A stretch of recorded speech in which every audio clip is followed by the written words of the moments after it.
Hello and welcome to the weekly update for Friday, the 20th of December, 2024. Only a few days away, and I hope you're all set for a great Christmas, the big event of this time of the year. Um, Weather looks fair. I don't think any chance really of a white Christmas. I think it's going to be remarkably mild for this time of year, according to the weather forecast. But that seems to be the case most years. So take it as we can, really.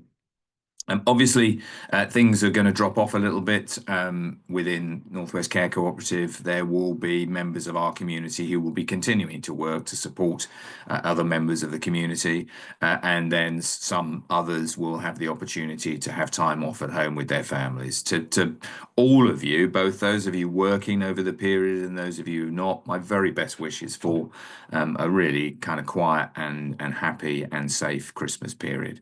And please take the opportunity, if you can, to kind of recharge and take stock at this time of year, as we traditionally do. I have to say, ever since a child, I've always been quite inspired and taken by the whole kind of nativity story. I found it quite magical. And as a grown man, it comes around every year and I still feel the same. And for me, it's not about necessarily being particularly religious, and I'm certainly not wishing to push my Christianity or Christianity onto anybody.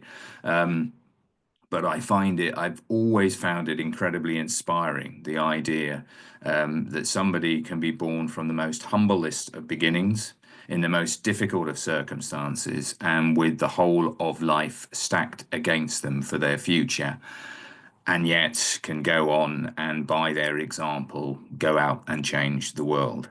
And if that's not something for all of us to take heart in at this time of year, I don't know what is.